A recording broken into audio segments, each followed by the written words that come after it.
Radioddity just released the new GS10B Pro, and I've got to say, they've done it right. But is this the best budget class HT in 2026 so far? Let's find out. Radioddity's new GS10B Pro was released in mid-2026, and spoiler alert, I really like this radio. This radio is Radioddity's entry into the dual-use handheld market. What I mean by that is this little HT does nearly all the things you want an analog VHF and UHF radio to do, but also adds receive capability in the HF bands too. It does this at what I'd consider a budget class radio price point. Before we jump into an abbreviated list of the radio's key features, I need to let you know that Radioddity provided the radio for this review, but they don't tell me what to say or approve the video before I post it. That being said, this will be an overall positive review, as after testing it over a couple of weeks, I found it to be a very nice device. I'll also point out a couple of things that may be off-putting to some of you, but on balance, it's great. First, let's look at a few of the features I found particularly noteworthy. As mentioned before, the GS10B Pro has expanded receive-only capability that includes the normal FM broadcast bands, NOAA weather, and AM airband found on a lot of HTs nowadays. It goes beyond that, however, by adding receive capability in the HF bands as well. The receive capability for this feature goes from 150 kilohertz up to 30 megahertz. That means it covers 10 to 160 meters. You use the menu system to select which mode, which includes AM, FM, upper sideband, lower sideband, and CW. The radio comes with a couple of donut-style antennas that attach to the second SMA antenna port at the top. These include a small tuning circuit, which isn't found on most of these small antennas. Of course, you can also connect other shortwave listening antennas via a coax with SMA connectors. Next, you can display a real-time spectrum scope, either via the menu or by assigning the function to a programmable side key. These displays can be helpful when trying to identify other signals that your radio can receive. As with other radios on the market, the GS10B Pro includes app programming via Bluetooth. Radioddity uses the Walkie-Talkie Tool app for this, as well as with some of their other radios. You turn Bluetooth on via the menu system. Speaking of programming, the radio's factory CPS, while similar to most others, has one function that really impressed me. I was able to export and import chirp CSV files without having to rearrange columns to match what the radio expected. I exported a channel file from another brand and another model, and it imported directly into the GS10B Pro CPS and then into the radio itself. The last thing I'll mention before we take a look at what you'll get is signal purity. Radios in this price category are often dirty in the 2-meter band, and that includes this radio's predecessor, the GS10B. The GS10B Pro, however, was clean. It seems that during the time they spent engineering the HF receive capability for this radio, they also chose to fix the spurs. Let's take a look at what comes in the box. Here's the box the GS10B Pro comes in. Let's take a look at what we're going to find inside. So this is the owner's manual that comes with it, and this is an interesting concept that Radioddity is using this time around. This is a pretty skinny down manual. It doesn't have a lot of stuff, and some of the information in it assumes you know quite a bit. And so it does a really good job of pointing out what's here, what some of the keys are, that kind of thing. But one of the things that's missing is that expanded menu list and what the menu options are and what they mean. And what Radioddity has done with this is that this is about a 20-page manual, but they have an extended or expanded manual that they've currently got bundled with the radio. And I'm sure that if you get that, it'll come with a link to the manual, and it's a PDF and it's online, but it's about a 60 or 70-page manual. And one of the things you're going to find that is that when we talk about the radio power on, we're going to discover that there's some things that you're going to have to figure out about using the radio in its HF receive mode. It's not really explained here in the manual. And from the index that's shown on the Radioddity website, I'm guessing that does a better job. Certainly, it's got a lot more pages to explain in detail. By way of charging, it comes with a USB-C cable, A on one side, C on the other, plugs into the battery, and then the little wall wart that powers it. So that's how you're going to charge the radio. From a security standpoint, it comes with a lanyard that fits in a little hole in the top of the radio and a snap-on style of belt clip. I really like these because the little screws that come with some can sometimes be a challenge. So this one just snaps into the back of the battery. There are a couple of other accessories that come with the GS10B Pro. The first is a little wired earpiece, the kind of the surveillance or secret agent style that you can plug into your ear. And then there's a little push to talk that's wired into that wire. It plugs into the K1 connector on the side of the radio. And then there are two donut style antennas that come with this. And these are a little different than others in that they have some adjustability. Now, this red one is for AM signals, and it's down from 1,000 kilohertz to 2,000 kilohertz here. And there's a little switch on the side. You can move it from low to high. If it's this direction, then as you move the dial, you're looking against this little index. And then if you're on the higher side, you move the dial and it's moving against here. And then if you're not getting the kind of reception you want, switch the switch. And then you can see that there is a little box back here that has some of the electronic components in there. I assume a capacitor of some kind that is going to allow you to tune this antenna. Now, this one is for this short wave, and it works the same way. There's a switch here that can go down toward high, and it goes from 4 megahertz to 12 megahertz, or low, which goes from 12 megahertz to 24 megahertz. And so it gives some, again, some electronic tuning here in this little box, which you can adjust depending upon where in the bands that you are working. And so these are the two antennas, and they're going to go in the top of the radio that I'll show you here in just a minute. And of course, there's an antenna. This is a dual band antenna. It's got the frequency marked in here. Notice it's the female side here, which is typical for Radioddity style radios. It screws into the top. And one of the things I really like about this antenna, it's got a knurled edge. That means that if you're bumping it, this fits into the little sleeve on the top of the radio, and it gives it a lot more strength.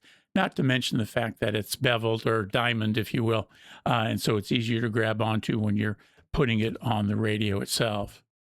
The battery that comes with the radio is called the BL10B, so it's probably going to fit this one and the GS10B, not Pro model, but it's a 2,500 milliamp hour or 18.5 watt hour battery, which is a pretty good size for a radio of this size. And so that's the battery that comes with it. And then here's the radio. So let me take a minute to put the battery and the antenna on the radio so you can get a chance to see it when it's all together. So now we've got the radio all assembled. We've got the antenna on here, the battery on the back. We can snap the belt clip in back here. But in the top, we've got a nice big screen. It's probably about a 1.77-inch screen. The buttons for VFO and memory, scan button, AB to move from upper to lower registers if you've got this in the dual watch mode. And then in the manual, some of these buttons have shortcuts when you're in the menu system. For example, I think 2 is power. So if you were in menu, wanted to go to set the power, you could just go to number 2 and avoid scrolling through. There's the home, up and down, and the exit or back key there on the front. On this side, we've got push to talk 1, push to talk 2. You can program push to talk 2 to trigger the lower register if you're in the dual watch mode, or you can use it as a programmable side key, which is what I've chosen to do. So PF1, if you will, it's labeled 2 there on the embossing on that key, and then side key number 2 down here, which is also programmable. So depending upon how many things you want programmed on your keys, you can use this for push to talk, or you can use it for a programming function. Again, the battery I pointed out, here's the loop for the lanyard. On this side, we've got the K1 connector. It opens sideways, and so you can get a good access to it without having to bend the cover back to get a good seal on the K1 connector, either from the wired push to talk that I just showed you or for a programming cable. Now, I've done some programming with this already to get ready for this review, and an FTDI cable worked just fine, and I'm sure that a CH340 would probably work fine as well. Now, on the top, we've got 3 buttons, and we've got the on-off button here that'll turn it on. We've got here is a screw-on cap that covers the SMA connector for those little donut style. And so the female is here on this side. And so we've got that. And you could also use a SMA adapter to connect it to, a loop antenna or just a long wire antenna that you might have for another HF shortwave listening style radio. And then, of course, we've got the antenna right here, along with a little indicator light, green when it's receiving, red when it's transmitting. And then on the bottom, we've got the charging here for the radio. It's got a USB-C, and then the charge indicator LED is right there. Again, it'll be red for charging and green for full. So that's a quick power off tour of the radio. Hey, if you're finding this video helpful, let me invite you to click the thumbs up button below the video and subscribe to the Gadget Talk channel. Feel free to add a comment below too. Now, let's do a quick power on tour of the GS10B Pro. As we get started, this is the GS10B. This is GS10B Pro. And we can see that the GS10B has a little shorter antenna by, a couple of inches maybe. And then this one obviously is just a bit longer. But as you look at them, you can see that they're almost identical. The screens are identical, the displays are identical. You can see that the side keys are also identical. They both have snap-on belt clips. One of the differences here is that on the GS10B, this center knob is an encoder, a click, and it changes channels. So you can use this to move up and down in the menus, and you can use it to change channels. So that's one of the differences here with the GS10B. And so we'll turn that off. We don't want to listen to that. One of the things that I didn't like about the GS10B was that its signal purity was not the best. Let me put a photo here of the screenshot of when I tested this for the GS10B review. It's not terrible in terms of what other small radios are often like, but it was disappointing nonetheless.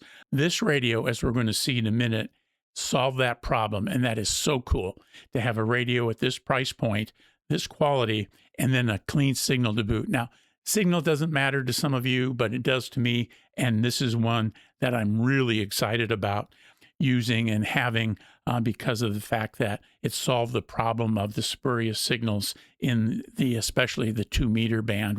So you can see I've done a little programming on this. We'll talk more about programming. Here we've got the dual display. So we got the repeater name, the repeater frequency. Here I've reversed it, and you can change that in the menu. So the frequency shows and then the name shows below it. So those are 2 ways that you can display. You can mix and match or have them the same depending on what you want. You can see that the channel number is over there, and then you'll be able to see when it's receiving what the volume is. And then there's a little radio signal strength indicator there for both the upper and lower register. You can also see up here it's in high power, and it's got a positive offset because that's a repeater. And so if I go down a couple of channels, 3, 2, you can hear the radio talk to me. The plus disappeared because that's just in this case, the UHF call channel. So The manual shows all of the icons on the display, and so I'm not going to go through all those, but in this case, DW stands for dual watch. So here's the VF or the VFO in memory, so we can change that Mode. to change the frequency mode. Channel mode. You can hear the male voice tell you that you're back in that. This will set up a scan. This will change this from the A to the B, so I can go down here. And now you can see the B is red if I press it again. Now the A is red, signifying that that is the channel that's going to be transmitted when I press the push to talk, unless you've got it set for both of these, with the lower one to transmit on the lower register and the upper one to transmit on the upper. As I mentioned before, these have some shortcuts to various menus. To get to the menu, you can open up that. I'm going to turn this down so we don't have to listen to him. And we work our way through. I'm going to go down, so there's 53 different menu versions. This gives us the firmware and the hardware. It says GS10B Pro, and then you can reset ANI ID, radio on off, Bluetooth you have to turn on to use the programming app. Then I'm going to go back up, and I'm going to go at the bottom. So we've got squelch and step and high power and battery save mode, all the things you're used to seeing. Again, that expanded manual is going to explain all these things. The manual that comes in the box does not. But again, if you're familiar with these radios, you're going to know what that all means. To change the menu item, you press menu. That starts blinking. Then you can press the arrows to change what you want. Again, I want this on wide bands, so I'm going to select it. And then I can back out of the menu using the back button. So that's all very familiar to most of you. Now on this side, we've got push to talk. We've got the two side keys. And so let's look at the side keys here real quick. The upper one is red. It's a little bit lighter that I can see here. Whether you can pick it up in the camera, I'm not sure. But you see that the little H is there. So I've got power set as the short press for side key 1. So I press it quick. You see it's low, medium, and high. I like having that there. I can do a long press. And now it goes into the spectrum analyzer. And so you can see that there's a range of 45 to 47 in this case, but that'll change depending upon the band that you have selected. So this is in the 70 centimeter band, and it gives you a visual indication of what that is. I can get out of that by pressing the back, or another long press on side key 1. On side key 2, the second one down, a short press turns it into the NOAA weather channels. Humidity was 20%. The low temperature this morning was 83 degrees. The normal high temperature for today is 100. So that's NOAA stations, and you can use the buttons to move up and down those 10 NOAA stations. Another short press will go back to my main display. And then a long press is the key that it's going to take us into the shortwave monitoring. And that has to be assigned to the key. It doesn't come out of the box that way. So you're either going to have to go into the menu, or you're going to have to go into the CPS and assign the command radio to this side key in order to access that. So I'll do a long press. It says the radio is initializing. And then now I'm in the shortwave. So it tells me my modulation is AM at shortwave. The step, the automatic gain control is set there. Beat frequency oscillator, you can make adjustments to that. And then there's no name, so it just says unknown. And then if I want to make a change, then I can just key in the number because I'm in the VFO mode. So I can go say, now I can set that in. Now I'm up in kind of that 40 meter range. I'm still in AM, but it says it's in short wave. Now, to make changes in terms of the modulation, I've got to go into the menus to do that. So I go into menu, then I can go into my shortwave modulations, and I can pick single sideband, for example, up and lower. So let's look at that real quick. So we'll go here, and then my modulation, I can have FM, I can have AM. Lower sideband, upper sideband, CW, and then back to AM. So I'll just keep that on AM. Now it reinitializes with that modulation change, and then I'll go back out of there because now it shows that I'm in FM mode here. Okay, so again, that's briefly moving into that, and that of course is going to work with the antenna connected. We're not hearing anything, both because the volume's down and because there's no antenna connected. But the main point takeaway here is that you need to assign a side key with the radio command in order to access what is essentially, a different sound processor to decode in the shortwave band versus the one that's being used to transmit and receive in the VHF and UHF band. Okay, all in all, that's pretty much my quick review of the Power On radio. We've hit the main points, the importance of programming these side keys for how you think you're going to use your radio. Before we move on to power output and emissions tests, I promised to mention a couple of things that some might find as negatives. So here goes. First, the GS10B Pro does not do APRS, and it has no GPS receiver.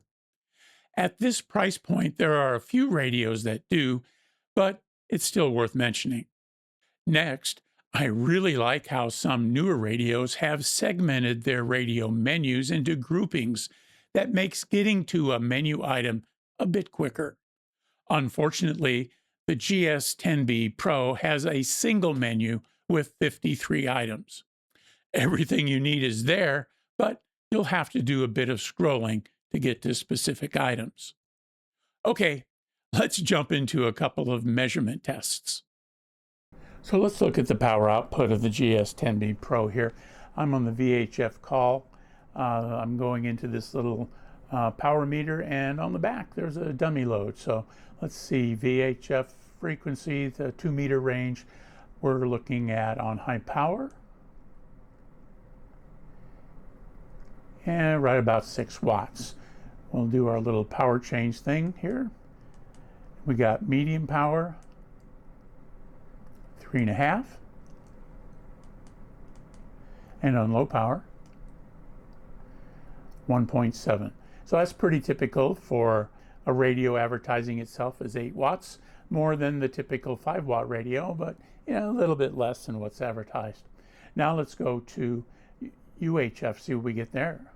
So high on UHF, between 4.5 and 5 watts. Medium on UHF, a little more than 3.5, and low on UHF,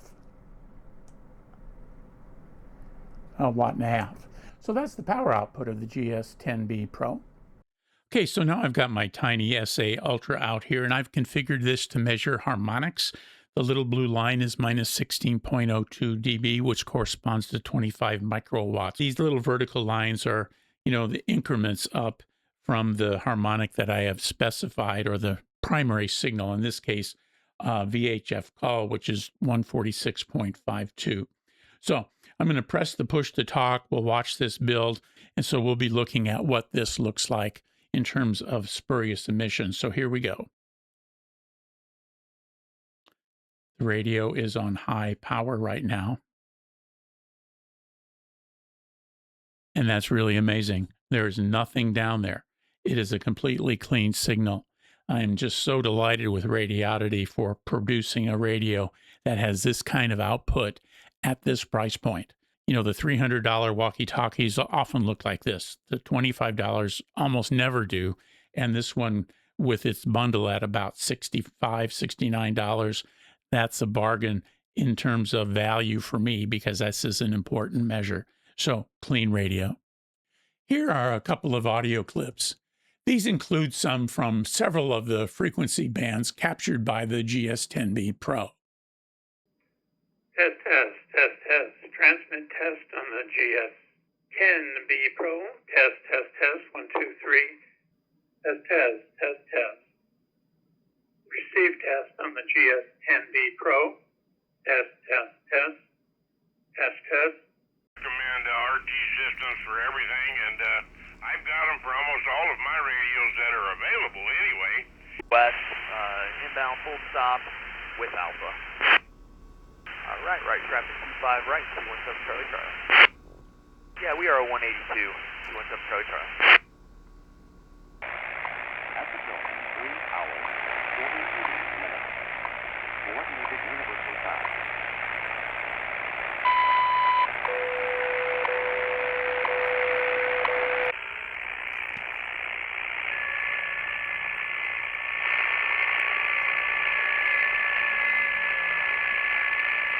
Occupational Safety and Health Administration recommends scheduling frequent rest breaks in shaded or air-conditioned environments. Anyone overcome by heat should be moved to a cool and shaded location. We got married, my husband was on board, and my #1 cheerleader.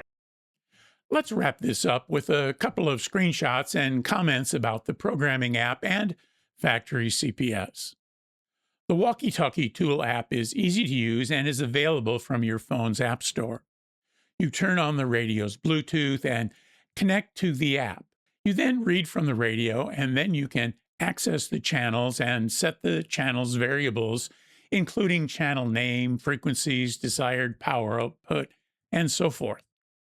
The Optional tab displays the various menu items and lets you select things like squelch, battery saving mode, and other things found in the menu system. You can then save the configuration file to your phone to make going back to a previous configuration really easy. Once saved, write the new file back to the radio, and you're good to go. The factory CPS, or customer programming software, is pretty typical. Connect the radio to your computer using a K1-style programming cable and verify the COM port. Select the COM port in the CPS and read from the radio. You'll then be able to set the menu items, add channels, add FM radio stations, and other tasks using a mouse and keyboard. I already mentioned the very easy chirp import and export feature, and that's a biggie. I've gotten a couple of comments recently about more detailed programming explanations, so I'll do a deeper dive on programming in a follow-on video. All in all, for what it claims to do, the GS10B Pro is a very nice radio. The big battery, solid construction, and excellent feature set makes this a great choice for anyone upgrading from an ultra inexpensive model to something more robust. It's also a good choice for the new ham that has even a bit more money to spend than those $20 HTs. Is this the best new budget class HT for 2026? Actually, it just might be. Again, please like the video and subscribe to the Gadget Talk channel. I try to release 2 or 3 videos a month, so be sure to click the notification bell. Join me over here for my amateur radio playlist and for lots of other radio reviews and how-tos. Thanks for watching. 73.